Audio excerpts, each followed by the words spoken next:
ഇന്ന് നമുക്ക് ഇഡ്ഡലി പൊടി എങ്ങനെ ഉണ്ടാക്കാൻ നോക്കാം. അതിന് വേണ്ട സാധനങ്ങൾ: 1 കപ്പ് ഉഴുന്ന് പരിപ്പ്, 1/2 കപ്പ് കടലപ്പരിപ്പ്, ഒരു 25 അല്ലെങ്കിൽ 30 റെഡ് ചില്ലി, ഒരു ചെറിയ കഷ്ണം കായം, ഉപ്പ്, കുറച്ച് ശർക്കര അല്ലെങ്കിൽ ജാഗരി. ഒരു ഫ്രൈയിങ് പാൻ അടുപ്പിൽ വെച്ച് നമ്മൾ ആദ്യം ഉഴുന്ന് വറുത്തെടുക്കാൻ പോവാണ്, ഒന്ന് റോസ്റ്റ് ചെയ്തെടുക്കാൻ പോവാണ്. ഇത് വറുക്കുന്ന സമയത്ത് നമ്മൾ എണ്ണ ഒഴിച്ചിട്ടില്ല. അതേപോലെ തന്നെ സ്റ്റൗവിൻ്റെ ഫ്ലെയിം സിം മോഡിലാണ് വെക്കേണ്ടത്. ഇതൊരു ഗോൾഡൻ ബ്രൗൺ ആവുന്ന വരയ്ക്കും നമുക്ക് വറുത്തെടുക്കാം. ഇപ്പോൾ ഇത് ഏകദേശം ഗോൾഡൻ ബ്രൗൺ ആയി കഴിഞ്ഞു. ഉഴുന്ന് ചൂടായിട്ട് നല്ലൊരു വാസനയും വരുന്നുണ്ട്. നമുക്കിതിനെ ഒരു ബൗളിലേക്ക് മാറ്റി വയ്ക്കാം.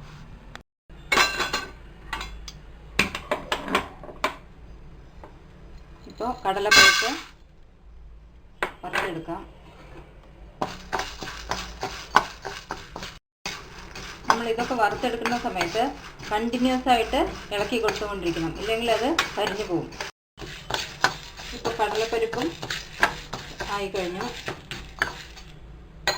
നമുക്കിതും ബൗളിലേക്ക് മാറ്റാം. ഇപ്പോൾ റെഡ് ചില്ലി വറുത്തെടുക്കാം.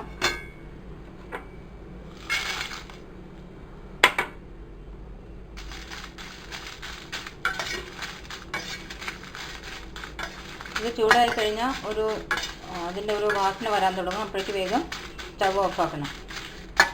കരിയാൻ വിടാതെ കണ്ടിന്യൂസ് ആയിട്ട് ഇളക്കിക്കൊണ്ടിരിക്കണം. ഇത് ചൂടായി കഴിഞ്ഞു. നമുക്ക് സ്റ്റവ് ഓഫാക്കാം. എന്നിട്ട് നമ്മൾ ആദ്യം വറുത്ത് വെച്ചിരിക്കുന്നതിൻ്റെ കൂടെ ഇതെടുത്തിടാം.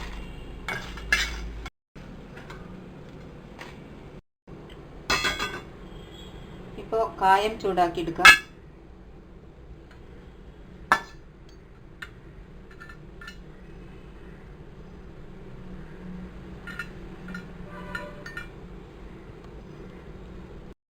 കായം ചൂടാക്കുമ്പോൾ നമ്മളതിനെ തിരിച്ചും മറിച്ചും ഇട്ട് കൊടുത്ത് വേണം ചൂടാക്കാൻ.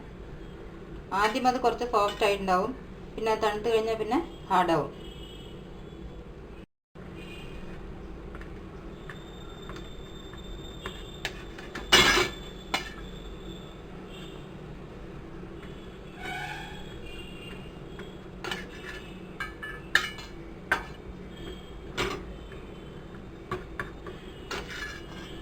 കായം ചൂടായി കഴിഞ്ഞു.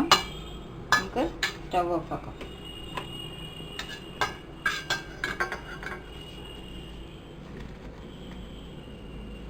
ഇതെല്ലാം ഒന്ന് തണുത്ത ശേഷം നമുക്ക് പൊടിച്ചെടുക്കാം. വല്ലാതെ തണുക്കാൻ വിടണ്ട, ഒരു ഇളം ചൂടിൽ പൊടിച്ചെടുക്കാം. ഇതിൻ്റെ കൂടെ തന്നെ ശർക്കര, കുറച്ച് ഉപ്പ് ഇതെല്ലാം ചേർത്തിട്ട് നമുക്ക് പൊടിക്കാം. നമ്മളിപ്പോൾ വറുത്ത് വെച്ച എല്ലാ ഇൻഗ്രീഡിയൻസും മിക്സിയിലിട്ടു.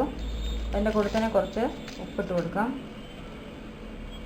അതുപോലെ നമ്മൾ ആദ്യം എടുത്ത് വെച്ച ശർക്കര കുറച്ചിട്ട് കൊടുക്കാം. ഇപ്പോൾ ഇത് നന്നായിട്ട് പൊടിച്ചെടുക്കണം. ഫൈൻ പൗഡർ ആക്കാതെ പൊടിക്കണം. ഇപ്പോൾ ഇത് ഒരു ഫൈൻ പൗഡർ ആക്കാതെ പൊടിച്ച് വെച്ചിട്ടുണ്ട്. ഇത് നന്നായിട്ട് ആറിയ ശേഷം നമുക്കൊരു എയർ ടൈറ്റ് കണ്ടെയ്നറിലേക്ക് മാറ്റി എടുത്തു വയ്ക്കാം. ഇത് ഫ്രിഡ്ജിൽ വെച്ചോളൊന്നും ആവശ്യമില്ല. പുറത്ത് തന്നെ നിങ്ങൾക്ക് 1 മാസത്തിലധികം ചീത്തയാവാതിരിക്കും. ഇത് നല്ലെണ്ണ അല്ലെങ്കിൽ വെളിച്ചെണ്ണയുടെ കൂടെ മിക്സ് ചെയ്തിട്ട് ഇഡ്ഡലി, ദോശ അതിനെല്ലാം സൈഡ് ഡിഷായിട്ട് യൂസ് ചെയ്യാം. ഇപ്പോൾ ഇഡ്ഡലി പൊടി സെർവ് ചെയ്യാൻ റെഡിയായി കഴിഞ്ഞു.